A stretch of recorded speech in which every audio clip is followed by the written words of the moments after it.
Hey, what's up guys, and welcome back to another Reddit Stories video. I love making these videos and you guys seem to love watching them, so I'll keep making them. So sit back, relax, and if you're new here, subscribe. It's the channel's goal to be at 250,000 subs by the end of the year, and I think we can do it, so please subscribe. And alright, anyways, let's get into the first story. I used to work on the North Slope of Alaska. Here's one of my stories. I used to work on the North Slope of Alaska in the oil industry. The work we were doing required us to travel far out into the Alaska Petroleum Reserve, which is basically just untamed tundra wilderness for hundreds of miles. The oil companies would build these long ice roads in the winter that would lead to exploration drilling pads. Our job was to go out after they finished the initial drilling and test rock formations for their oil producing qualities. It was around mid-January. The sun hadn't quite come up yet, and when I say the sun hadn't come up, I mean in almost a month and a half. Polar nights are intense. The particular well site we were traveling to was about 60 miles west of Alpine, Alaska, deep in the wilderness. Our job took a week, but we finished and were headed back to camp to finish our hitch and go home. At the beginning and end of the ice roads are guard shacks that you have to check in and out of for safety. No cell reception and radios work only up to a distance. If you don't check in or out in a set time, they come looking for you to ensure you're not a popsicle. It was about 4 in the morning, not that it mattered in the land of endless night, and we were halfway across the ice road. Travel was slow as the speed limit on the roads is only about 25 miles an hour. When something appeared on the road in their headlights, it was a man in jeans, sneakers, and a hoodie jacket, walking down an ice road in wilderness tundra at 4 a.m. and it was negative 20 degrees outside. It's not unusual for the local Inuit people to be out this far hunting. Maybe his snowmobile broke down and he's trying to get back to the guard shack. Seemed plausible. He didn't acknowledge us as our trucks rolled up next to him. He just kept shuffling forward. He didn't seem cold. His clothing, while totally not appropriate for this extreme weather, appeared warm and dry. We also noticed he wasn't Inuit, but Caucasian. I rolled down my window and asked if he needed any help and if he was okay. He still didn't acknowledge us, just kept shuffling forward. His face was completely blank, devoid of any thought or emotions.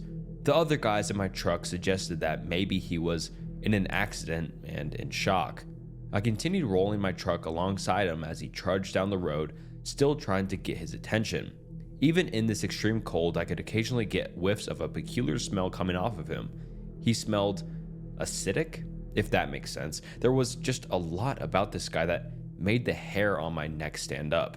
The guy behind me in the truck's crew cab had enough of this. He rolled down his window and reached out to grab the guy.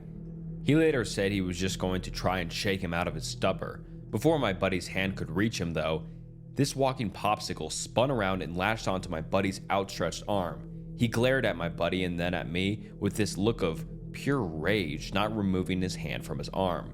If emotions had a physical temperature, this guy could have melted the entire tundra that night. My buddy groaned in pain as he tried to get his arm free from Mr. Popsicle. At that moment, this guy started screaming in our faces. There was so much hate and rage and anger in that scream. It was absolutely terrifying. I slammed on the gas and spun out on the ice for a second before the wheels caught and launched us forward. Popsicle Dude still had a hold on my buddy's arm and was trying to pull him out of the truck.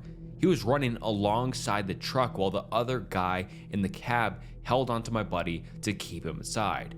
After several moments, if could only have been a few seconds at most, my buddy tore free from this guy and we hauled ass to the guard shack another 30 miles down the road. We checked in with the guards and reported what we had just seen. The guard was looking at us like we were pulling a prank, but policy said they had to check it out regardless. My buddy's arm was sore, and when he pulled back his sleeve, there were noticeable bruises in the shape of a hand around his arm. We filed a report with the guard and were told to head back to our camp. None of us really wanted to talk about what happened, and it was a quiet drive the rest of the way. We flew home the next day. The next time we saw the guard at this shack, we asked him if he ever saw Mr. Popsicle on his patrols. He told us they searched up and down that road for a solid 12-hour shift and saw nothing, not even tracks in the snow leading off the road. He told us it was a good prank and that he'd get us back for making him waste his shift driving around, but it wasn't a prank. Who would make up a story like that, and who would willingly bruise their arm for a dumb prank? We never got a satisfying answer to what happened that evening. I still wonder about that dude, if he even was a dude. The Alaskan tundra is a weird place, and that was just one of my many weird stories from my time up there. I'll work to write down more of my experiences and share them to the appropriate subs.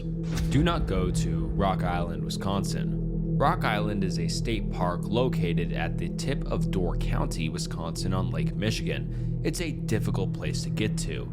To get to the island, you have to take a car ferry from Ellison Bay to Washington Island, drive across Washington Island to Jackson Harbor, then take a pedestrian-only ferry to Rock Island. No vehicles or bikes are allowed on Rock Island. Even though the island is relatively small at about 975 acres, it has had an interesting history. In the early 1600s, it was inhabited by a tribe of Potawatomi Native Americans as well as a small fishing village of European settlers. The two groups did not trust each other and did have a few bad encounters that almost led to violence, but for the most part they lived peacefully together on the island. By the 1640s, the Potawatomi had migrated to other parts of Wisconsin. Shortly after the Potawatomi had left the island, some settlers from the fishing village reported seeing a new group of people on the island. They seemed to be more white settlers, but they wore strange clothes and kept to themselves. No one from the fishing village was ever able to talk to one of these new settlers or even find where they were living. It was around this time that strange things started to happen in the village. Several animals, it's not to mention what they were, maybe it was pigs or chickens, kept by the settlers, were found slaughtered in the village and seemed to have been used to make markings in blood on some of the buildings in the village. On a different night, a building used for preserving meat burned down. The villagers felt like these things must have been done by these new people on the island, and they intended to find them, but after a thorough search of the island, including the wooded inland area, they never found a single person. These strange occurrences seemed to stop soon after the search, and none of the other settlers were ever seen again. In 1836, the Potawatomi Lighthouse was built on the northern part of the island. After construction was finished, the lighthouse was inspected, and it was reported back that the material of which the lighthouse and dwelling are made are of the best quality, and that the work is done in a substantive and workmanlike manner. David E. Corbin was appointed the first keeper of the light on December 19, 1837. Only 3 years later, in 1840, despite the apparent quality of construction of the lighthouse, David Corbin started to complain that plaster started to fall off the building and some sort of liquid would ooze through cracks, leaving the house constantly damp. Corbin was completely alone most of the time at the lighthouse, and some have said while visiting him that he would stare at a certain wall and sometimes spoke vaguely of the other visitors. In 1845, after 8 years of relative solitude at the lighthouse, an inspector visited the lighthouse keeper and determined that while Corbin was fulfilling his duties, he was acting strange. The official report says that the inspector ordered Corbin to take a 25-day leave of absence to, quote, find a wife, to live with him at the lighthouse. However, some think that the inspector was startled by Corbin's mental state caused by years of solitude and thought it would be best that he spent some time away from the island. In 1852, Corbin reportedly fell ill and died that December in the lighthouse. He was buried in a small cemetery just south of the lighthouse. The next lighthouse keeper also reported the surprisingly quick deterioration of the lighthouse. Some friends that had visited the new keeper say that he would talk of seeing strange things in the house at night, but he wouldn't elaborate on what he had seen. In 1858, after only 22 years of service, the original lighthouse was torn down and a new one was built. From that point on, the lighthouse keepers were required to have an assistant keeper or a family with them at the lighthouse. No strange occurrences were further reported in the lighthouse logbook outside of strong storms and occasional shipwrecks, except on January 20th, 1876.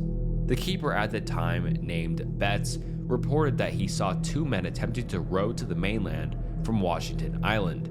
He wrote a terrible storm came up shortly after their departure, and they never made it to their destination. Over 3 months later, on May 3rd, 1876, Betts wrote, "The two men who were lost last January have been seen several times, once from Caney Lighthouse and once from Jacksonport. The men were apparently frozen stiff and sitting upright in the boat among a mass of ice. At last account, they were still adrift. There's not much hope, and they will be found and buried." By 1900, most of the island's inhabitants left for better fishing areas on Lake Michigan. In 1910, a successful business owner and inventor, Chester Thordarson, purchased all of the island except for the land that the lighthouse occupied in the north. He used the island as a private summer retreat for his business in Chicago. Thordarson is responsible for the unique and mystifying buildings and structures that are still on the island today. On the south end of the island, he built a giant stone hall that has a boathouse on the lower level. A stone water tower was built on the east side of the island, and an imposing wooden gate was constructed on the west end of the island. The Great Hall was used to store Thordarson's immense book collection. He had over 11,000 books, and it's rumored that he possessed some very rare books on the occult in his collection. Thordarson died of heart failure on January 6, 1945, though some have speculated that he saw something that actually scared him to death. I couldn't find any writings from Thordarson, however, that mentioned him experiencing anything strange on the island. After his death, multiple churches and universities were interested in his book collection, but he had willed it to the University of Wisconsin-Madison, providing that they had to purchase it for $300,000, which they did. Some of this history is hard to find on the internet, but there are a couple of binders in the Great Hall that has a lot of this documented. Thordarson's personal papers are housed in the archive section of the State Historical Society of Wisconsin. All of this history I gave is just to provide a little context for experiences I have had, directly or indirectly, on Rock Island. In August of 2021, I took my first and last trip to Rock Island. After taking 2 ferry rides, I arrived on the island at about 2 p.m. I had booked the remote campsite E, which is a backpacking site that is a little over a mile from the dock. I took my time hiking out to the site to enjoy the scenery and took a couple breaks just due to how heavy my pack was. I was definitely packed more for camping than hiking. I got to my site, set up my tent, got everything situated, and started gathering sticks and driftwood from the beach so I could start a fire. On my third trip back from the beach, before I got back to my site, I heard a single, high-pitched squeal noise coming from the forest. It didn't sound close, but it was such an unusual sound that I stopped in my tracks and waited for a good 30 seconds waiting to see if it would happen again. It didn't, so I continued back to my site. When I got back, I began working on getting a fire started. The remote camping site on Rock Island was pretty spaced out. Sites C, D, and E are grouped together, but there's probably 100 yards between each site. There's not a real trail connecting the 3 sites directly, but enough people have walked along the ridge between the 3 sites that there's an obvious path. As I was setting some sticks up in my fire ring, something caught my eye and I looked up. Fairly far away, it looked like it might have been at site D or a little further, was a person running in my direction. My first thought was, well, that's odd, because like I said, it's not even really a trail they were on. Then my mind just went to there must be something wrong and this person needs help. They got a little closer and it looked like maybe it was a woman in a loose gray clothes, maybe in a hoodie. It was still far enough away that I couldn't really make out any details. I quickly stood up from the crouching position I was in, and just as I did, I heard that high-pitched squeal noise again. It was behind me, and it was much closer this time. This startled me quite a bit, so I turned around to look behind me. I scanned the trees for a couple seconds, but didn't see or hear anything. I turned back around because I knew the running person must be getting close, but now they were gone. Again, I stood there and scanned the trees, but did not see them anywhere. I was so confused, I was kind of frozen for a few seconds. It was all very strange, but I was able to reason it out in my head that it was just a fellow camper from Site C or D that was maybe running to the pit toilet that was a couple hundred yards west of the sites. I tried to forget about it, but it was really just bothering me. I did not like whatever that squeal noise was, and I just felt strange. With some effort, I decided to let it go and started my fire. I had a quick meal and a couple adult beverages, then decided to take a little walk. I hadn't seen sites C or D yet, so I thought I would check those out and see if I did have some neighbors camping nearby. Site D was empty. I did see the path that led from that site to the main trail and pit toilet, so that made me feel a little uneasy about the runner. I figured it was maybe someone from Site C that took a strange way to get to the main trail by going through Site D. It didn't make a ton of sense because I probably still should have seen them, but it made me feel better. I continued on to Site C and saw there was a tent set up. I really didn't want to bother anyone, but I just thought I would go over with the excuse that I wanted to introduce myself as a camping neighbor from Site E and see if anyone looked like they might have been the person running earlier.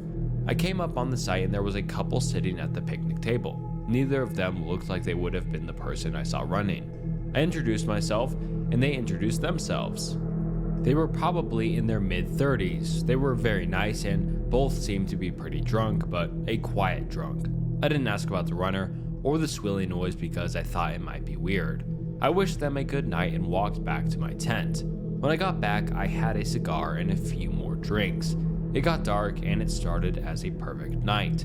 The sky was clear and I was just staring up and looking at millions of stars. I felt better about everything from earlier and felt stupid about the whole thing and decided to get some sleep. It was a long day, so I fell asleep almost immediately. At around 2:30 a.m., I woke up to a huge boom of thunder. It started downpouring. The wind picked up and the temperature dropped. I love camping in the rain, but I do not like camping in a lightning storm. A pretty big storm came through and I was starting to worry. The wind was whipping at my tent and the ground was shaking from the thunder and lightning. I did not feel good about being out there in a tent and felt very exposed. The storm lasted for about an hour before it became just a light, steady drizzle. I was just starting to fall back asleep when I heard the squeal noise again. I opened my eyes up, wide in the dark, and just laid there silent. There was another louder squeal noise and it was pretty close. I knew there are no real dangerous animals on Rock Island. There are deer and porcupines, but nothing like bear or wolves. Knowing that still didn't make me feel better though. There was just something about that squeal that I didn't like. I say squeal because that's the best way I can describe it. It sounded to me like a pig squeal. I honestly don't know that much about pig noises, but that's what I thought of when I heard it. An injured or angry pig squeal. I continued to lay in my tent and started to hear footsteps outside my tent. It was still raining, so the sounds were a little buried in the sound of rain, but it definitely sounded like a somewhat large animal or human walking around. I sat up in my tent and took a knife out I had just to feel better. In my head, I just kept saying, it's just an animal. It's fine. There's nothing in these woods that can hurt you. I listened as the footsteps started moving away from my tent. I just sat there, being still, holding my knife for maybe 10 minutes without hearing anything else. I started thinking to myself, it's fine. It's just an animal. You're being stupid and you need to get some sleep. I was just about to lay back down when there was a very loud squeal and it was right outside my tent. It felt like my heart just stopped and a shiver went down my spine. My heart was beating so hard my entire body was pulsing and I felt it in my ears. It took everything in me, but I forced out a, "Get out of here." Not shouting, but as stern and mean sounding as I could at that moment. I didn't hear any more squeals or footsteps at night, but I also didn't sleep. I just sat there in my tent for maybe an hour before I lay down. Eventually, the rain stopped and I kept laying there until the sun came up. All that time, reassuring myself that I was being stupid. It was just an animal. It was probably 7 a.m. before I decided I had to get out of my tent to relieve myself. As soon as I stepped outside my tent, I saw that my picnic table had been overturned and was upside down. When I saw this, I surprisingly calmly thought, okay, this is enough. I'm leaving the island today. I checked my surroundings and nothing else seemed out of place.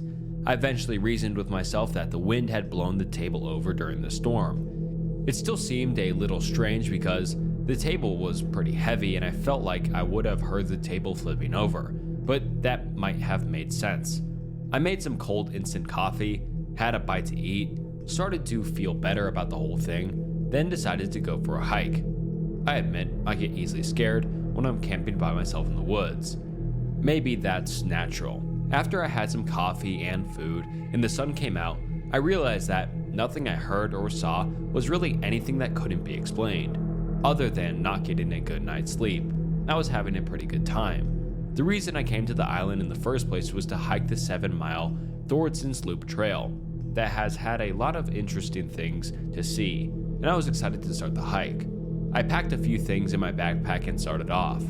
Fairly close to my site is the water tower.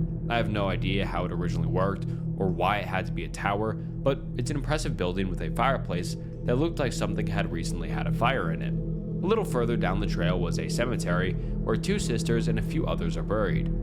It's believed there are still more buried here in unmarked graves. These likely are some of the settlers from the old fishing village.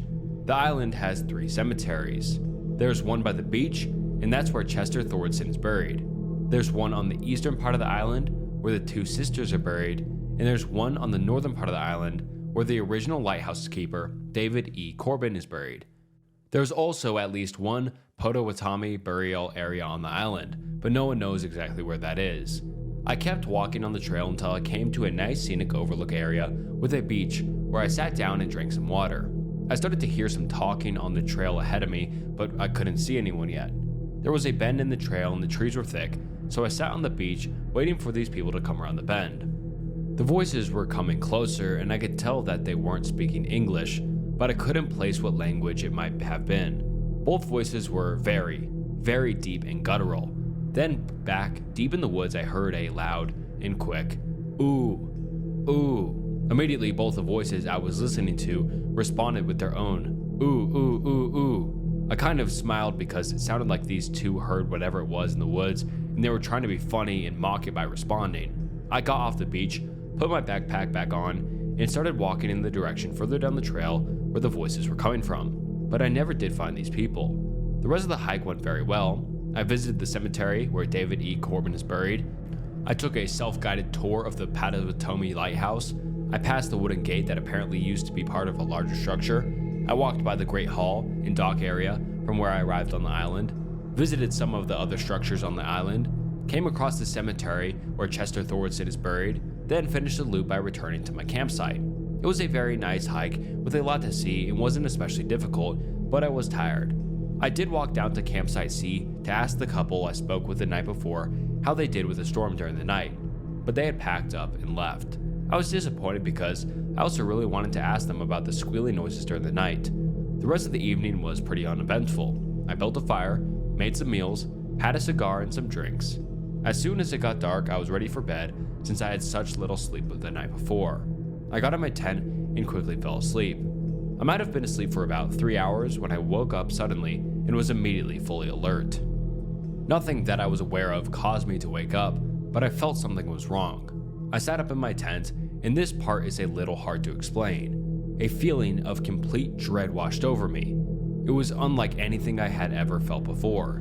It felt like there was something in the tent with me, and I could feel that it was angry, seething with anger, rage full even, and I could feel its hatred for me. It felt like something very bad was about to happen, and I couldn't do anything about it. I started to shiver uncontrollably. There was a smell of garbage or rotten meat, and it got stronger and stronger to the point where I wanted to throw up, but I couldn't because I was frozen. I had never felt so exposed and helpless. I stared forward at nothing, just frozen. And the weird thing is, I accepted whatever was about to happen to me. It was like my brain telling me that whatever is about to happen, even if it's death, will at least be relief. Then I passed out. At least I have to assume I passed out. That's all I remember until I woke up at around 8 a.m. the next morning. When I woke up, I was laying outside of my sleeping bag, on top of it, and my legs were in an unnatural and uncomfortable position. I was on my back with my left leg straight out, and my right leg was bent so that my foot was up against my left knee. My heart started pounding, but I kept thinking to myself, it was a dream, I'm leaving now. It was a dream, I'm leaving right now. I packed up everything very quickly and started back towards the dock to catch the first boat off the island. Since the first boat from Washington Island doesn't arrive until about 10:30 a.m., I had to kill a little time around the Great Hall and dock area. I wanted to get off that island so bad, but I did feel a little better just being out of the woods and I could see other people. I sat down on a bench a little to the east of the dock and lit a cigar just to give me something to do while trying not to think about the night before. I was sitting a few minutes and scanning out over the water when I was startled by someone behind me saying, "Hi." I jumped and was embarrassed when the person came around saying, Sorry, I didn't mean to scare you. I saw you smoking and just came over to ask you if you had a lighter." I felt like an idiot and told him that's fine. I just didn't sleep well that night and was kind of zoned out, and I handed him my lighter. He thanked me, lit a cigarette, then handed the lighter back to me. We started talking about the usual things you might talk about. He said he was from the Madison area. We talked about the storms we've been having. He seemed to be a real outdoorsy kind of guy, and talked about his plans to move to Washington Island. It was a nice normal conversation and kind of took my mind off the night I had just had for a little bit. He seemed like a pretty nice guy. Then, naturally, he asked me what site I had been staying at. I told him I was staying at Site E the last 2 nights, and he said he usually books that site, but I must have reserved it before him. He said he had booked Site D the last 2 nights. I was surprised by this because no tent or anything was at Site D the 2 times I walked past the site. I told him this and he said he comes to the island a few times a year and you have to book a site, but he actually camps at different areas on the island. I asked him where he camps and he told me most of the time he camps in the East Cemetery, but he also likes to camp in the woods south of the lighthouse. He told me that he hikes about halfway down the Fernwood Trail and just heads north into the woods where he finds a place to camp. He said that one time he found the ruins of a small log house in those woods, and he's going to try and find it again and camp inside of it. At this point, I started to change my opinion about this guy and wanted to change the subject. But then he asked me if I heard the screeches in the woods. I took a second to reply and knew he was talking about the squealing I had heard. I told him I had and asked him if he knew what it was. This time he took a second to reply, and I saw his face change. He looked as if he were thinking if he should tell me something, like a secret. With no expression at all on his face, he said, "Matter of factly, a demon lives on this island.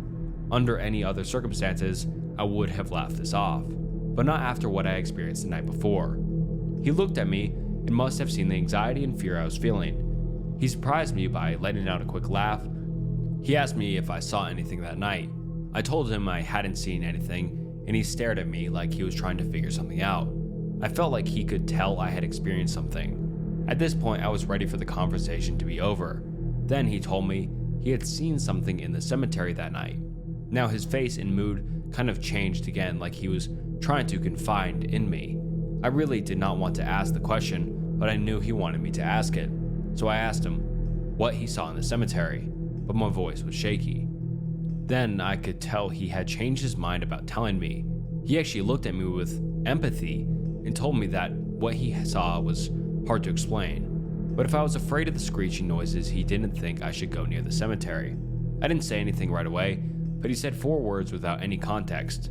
Keepers of the Flame. I looked at my cigar and the ash was long. I put it out and told him I was going to wait by the dock for the boat.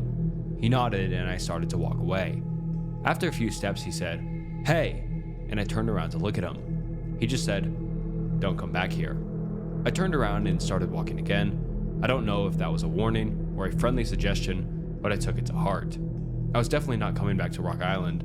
When I got home, I looked up Keepers of the Flame as it pertained to Rock Island. I found 3 things that he could have been referring to. The name of the Native Americans that lived on the islands, the Potawatomi, could be translated to Keepers of the Flame. The lighthouse keepers on the island were sometimes referred to as the Keepers of the Flame. Then there was also a 19th century cult that was said to visit the island from time to time that called themselves the Keepers of the Flame. I know that hundreds of people visit Rock Island every year and have a great time camping, hiking the trails, and exploring Chester Thordson's buildings. My humble suggestion is this: do not go, to Rock Island. And anyways, this will be a shorter-ish video. I mean, it's 30 minutes long, so it's not that short, but please let me know down below. Do you like long Reddit stories video or short Reddit stories video, or a mix of both? Because I really don't know which ones you guys prefer more, long videos or short videos. So please comment that down below, what you would like to see in the future. And anyways, I hope you enjoyed the stories. I enjoyed reading them. And let me know what you'd like to see in the future, and subscribe and like. It helps the channel a lot. Thank you so much for watching to the end. And yeah, until next time, see ya.